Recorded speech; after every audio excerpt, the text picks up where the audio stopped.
Hello बच्चों, आज हम ट्रांसफॉर्मर के बारे में डिस्कशन करेंगे। ट्रांसफॉर्मर यानी ये ट्रांसफॉर्म करता है। ट्रांसफॉर्म मीन्स परिवर्तन करता है। तो अब ये किसको ट्रांसफॉर्म करता है, किसको परिवर्तन करता है? तो ट्रांसफॉर्मर जो है वो प्रत्यावर्ती विभवांतर को ट्रांसफॉर्म करता है, प्रत्यावर्ती विभवांतर में परिवर्तन करता है। अब कैसा परिवर्तन? तो ये निम्न प्रत्यावर्ती विभवांतर को उच्च प्रत्यावर्ती विभवांतर में बदल सकता है, और यदि प्रत्यावर्ती विभवांतर उच्च है तो उसको वो निम्न प्रत्यावर्ती विभवांतर में बदल सकता है। तो आपको डेफिनेशन अच्छे से समझ में आ चुकी होगी कि ट्रांसफॉर्मर एक ऐसी युक्ति है जो कि प्रत्यावर्ती विभवांतर को या तो बढ़ाता है या घटाता है। राइट? ओके, ये बढ़ाने या घटाने के लिए आवश्यकता अनुसार प्रयुक्त किया जाता है। राइट? अब ये प्रत्यावर्ती विभवांतर को बढ़ाना और घटाना, तो यहाँ पर नंबर 1, यह प्रत्यावर्ती धारा के लिए ही कार्य करेगा। ये नोट याद रखिए, डिस्ट के लिए नहीं, क्योंकि वो कांस्टेंट होती है, उसका परिमाण बदलता नहीं है। प्रत्यावर्ती धारा का परिमाण बदलता है, इसलिए उसको बढ़ा घटा सकता है। तो नोट नंबर 1, यह प्रत्यावर्ती धारा के लिए कार्य करता है, के लिए कार्य करता है, डिस्ट धारा के लिए नहीं। ये ऑब्जेक्टिव पर्पस से याद रखिए, डिस्ट धारा के लिए ये कार्य नहीं करता है। डिस्ट धारा के लिए यह कार्य नहीं करता है। ओके, ये नोट याद रखिए आप। नंबर 2 हम आते हैं नंबर 2 नोट पर। इसका कार्य सिद्धांत क्या है? अब भाई ये निम्न को उच्च में बदलता है, यानी कम को बढ़ाएगा। तो कम हमको एक जगह हम कम अप्लाई करेंगे और ज्यादा हम दूसरी जगह प्राप्त करेंगे। राइट? तो इसके लिए आप समझ चुके होंगे, मतलब हमको 2 कॉइल चाहिए, 2 कुंडली चाहिए, और 2 कुंडली जिसमें कि हमको निम्न प्रत्यावर्ती विभवांतर एक में लगाया और उच्च हमको द्वितीयक में प्राप्त होगी। उच्च प्रत्यावर्ती विभवांतर द्वितीयक में प्राप्त होगा। ओके, यदि हमको उच्च प्रत्यावर्ती विभवांतर को निम्न में बदलना है तो उच्च प्रत्यावर्ती विभवांतर को हम पहली वाली कुंडली में लगाएंगे, जिसको प्राथमिक कह देंगे, और दूसरा वाला जो परिवर्तित विभवांतर है वो द्वितीयक में प्राप्त होगा। तो आप समझ चुके होंगे कि ट्रांसफॉर्मर जो है इसका कार्य सिद्धांत अन्योन प्रेरण पर आधारित है। ये भी ऑब्जेक्टिव पर्पस से याद रखिए, कार्य सिद्धांत कि यह ट्रांसफॉर्मर जो है अन्योन प्रेरण सिद्धांत पर कार्य करता है। अन्योन प्रेरण सिद्धांत पर कार्य करता है। अन्योन प्रेरण सिद्धांत पर कार्य करता है। राइट? अन्योन प्रेरण मतलब 2 कुंडलियां लेना पड़ेगा आपको। तो आप लोग इसको समझ चुके होंगे। ओके, ट्रांसफार्मर का डेफिनेशन, इसका कार्य सिद्धांत अन्योन प्रेरण पर आधारित है। ओके, इतना आप लोग नोट करिए। अब बच्चों देखिए, ट्रांसफार्मर 2 प्रकार का होता है।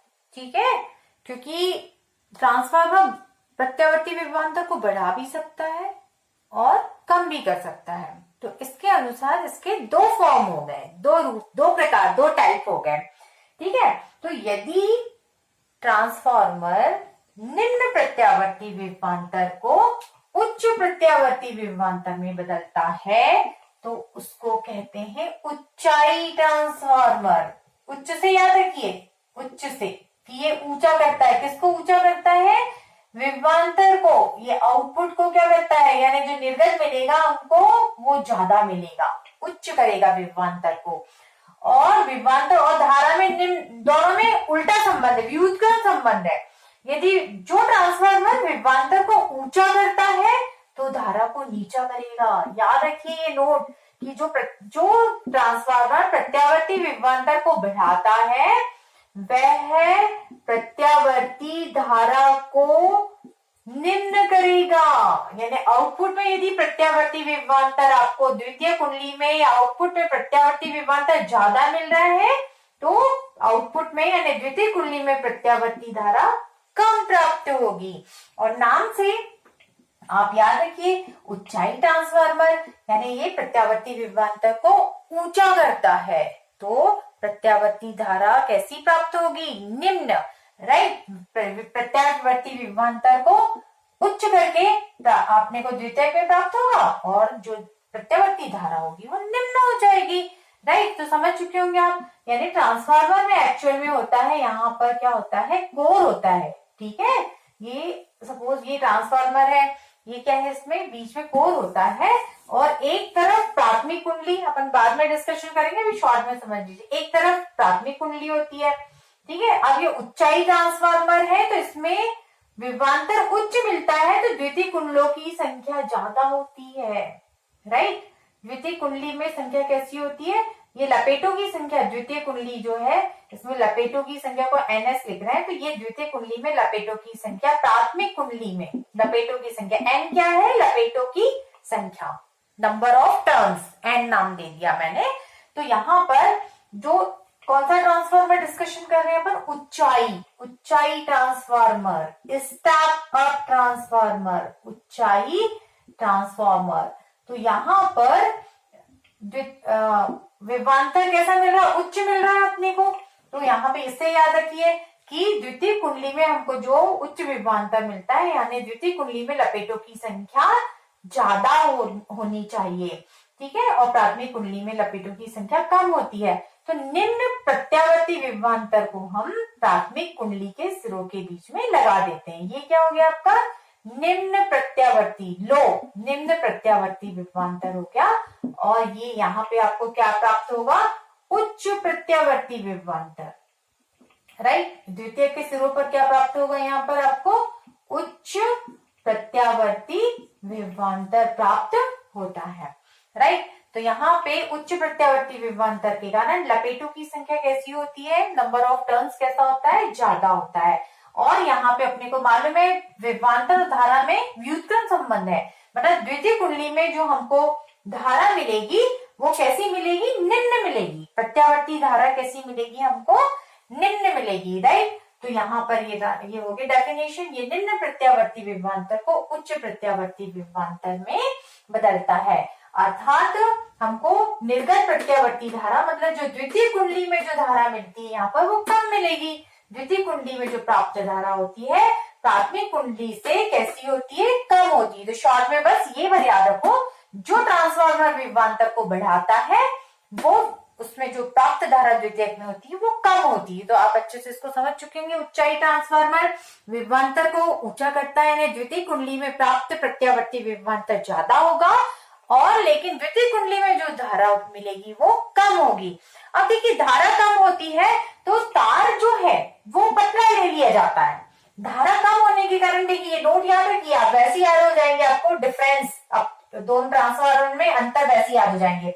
अब प्राथमिक कुंडली में धारा कैसी मिलती है, सॉरी द्वितीय कुंडली में धारा कैसी मिलती है, हमको कम मिलती है। तो धारा कम मिलने के कारण हम द्वितीय कुंडली का तार कैसा ले सकते हैं, पतला ले सकते हैं, ठीक है। इसलिए द्वितीय कुंडली में तार पतला लिया जाता है, द्वितीय कुंडली में तार पतला लिया जाता है और प्राथमिक में मोटा, ठीक है। द्वितीय कुंडली में तार कैसा लिया जाता है, पतला लिया जाता है प्राथमिक कुंडली की तुलना में, ठीक है, प्राथमिक कुंडली की तुलना में। तो याद हो गया आपको डिफरेंस बहुत अच्छे से, प्राथमिक कुंडली की तुलना में, राइट। तो आपको क्या क्या चीज मालूम हो गई, 4 बातें मालूम हो गई। ऊंचाई ट्रांसफार्मर विभवांतर को क्या करता है, ऊंचा करता है, धारा को निम्न करता है। विभवांतर ज्यादा होने के कारण जो दूसरी कुंडली है उसमें नंबर ऑफ टर्न्स भी कैसे होते हैं, ज्यादा होते हैं प्राथमिक की तुलना में। नंबर ऑफ टर्न्स द्वितीयक में ज्यादा होते हैं, लेकिन धारा कैसी मिलती है, द्वितीयक में धारा कैसी मिलती है, कम मिलती है। ये सब द्वितीयक के लिए, द्वितीयक में धारा कम मिलती है, इसलिए द्वितीयक का तार जो होता है वो कैसा होता है, पतला होता है। देखिए यहीं पे 4 अंतर आपको मालूम हो गया, ओके, नोट करिए। अब बच्चों आसानी से समझ सकते हैं आप। अब दूसरा ट्रांसफार्मर जो कि उच्च प्रत्यावर्ती विभवांतर को निम्न करता है, इसलिए इसका नाम है अपचाई ट्रांसफार्मर, स्टेप डाउन ट्रांसफार्मर।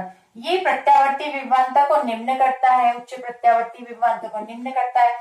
विभवांतर और धारा में क्या संबंध है जो द्वितीयक में प्राप्त होते हैं? विभवांतर को यदि निम्न कर रहे हैं तो निर्गत में प्राप्त धारा कैसी होगी? उच्च होगी, ठीक है ना। इसलिए निर्गत प्रत्यावर्ती धारा कैसी होती है? प्रबल होती है। प्राथमिक की तुलना में कैसी होती है? प्रबल होती है, ठीक है ना। अब निर्गत धारा कैसी होती है? प्रबल होती है। तो इसलिए यहाँ पे जो द्वितीय कुंडली में, ठीक है ना, इसमें क्या है आपका स्टेप डाउन ट्रांस। द्वितीय कुंडली में जो तार मोटा लिया जाता है, लपेटों की संख्या यहाँ पे कम हो जाएगी और प्राथमिक कुंडली में ज्यादा हो जाएगी। ये आपका अपचाई ट्रांसफार्मर, स्टेप डाउन ट्रांसफार्मर, अपचाई ट्रांसफार्मर। तो इसमें यहाँ पर अपन क्या करते हैं, ये क्या करता है अपचाई ट्रांसफार्मर? निम्न करता है विभवांतर को, यानी उच्च प्रत्यावर्ती विभवांतर को निम्न करता है। तो यहाँ पर अपन ने अप्लाई कर दिया उच्च प्रत्यावर्ती विभवांतर। प्राथमिक कुंडली जो है यहाँ पर अपन ने उच्च प्रत्यावर्ती विभवांतर अप्लाई कर दिया, आरोपित कर दिया, और जो निम्न करेगा वो हमको द्वितीय कुंडली के सिरों के बीच में प्राप्त होगा। यहाँ पर हमको निम्न प्रत्यावर्ती विभवांतर प्राप्त होगा, लेकिन जो धारा होगी वो कैसी होगी? प्रबल होगी। द्वितीय कुंडली में विभवांतर निम्न और धारा कैसी प्राप्त होगी? प्रबल। तो धारा प्रबल प्राप्त होने के कारण द्वितीय कुंडली का जो तार है वो मोटा लिया जाएगा, क्योंकि धारा स्ट्रॉन्ग मिल रही है। इसलिए यहाँ पे इसलिए द्वितीय कुंडली का तार जो है वो कैसा लिया जाएगा? मोटा लिया जाएगा, ठीक है ना। तो यहाँ पे आप समझ चुके होंगे अपचाई ट्रांसफार्मर मतलब यहाँ पे निम्न प्रत्यावर्ती विभवांतर मिलता है, इसलिए यहाँ पर द्वितीयक में जो लपेटों की संख्या होगी, नंबर ऑफ टर्न्स होंगे वो कम होंगे, प्राथमिक में ज्यादा होंगे। तो समझ चुके होंगे बहुत अच्छे से। स्टेप डाउन यानी अपचाई ट्रांसफार्मर ये विभवांतर को निम्न करता है, इसलिए यानी द्वितीयक में निम्न विभवांतर मिलने के कारण द्वितीय कुंडली में लपेटों की संख्या हम कैसे लेते हैं? कम लेते हैं, और विभवांतर को निम्न करेगा, लेकिन धारा को कैसा करता है? प्रबल करता है। इसलिए यहाँ पे प्रबल धारा के कारण जो द्वितीय का तार जो है वो कैसा लिया जाता है? मोटा लिया जाता है। तो बहुत अच्छे से समझ चुके होंगे। विभवांतर निम्न होने के कारण द्वितीय कुंडली में लपेटों की संख्या जो होती है वो कैसी होती है? द्वितीय कुंडली में लपेटों की संख्या कम होती है, लेकिन धारा प्रबल होने के कारण द्वितीय कुंडली का तार कैसा लिया जाता है? मोटा लिया जाता है। ओके, तो आप अच्छे से दोनों ट्रांसफार्मर क्या है, इसके प्रकार क्या है, इसमें अंतर क्या है, ये आप अच्छी तरीके से समझ चुके होंगे। ओके।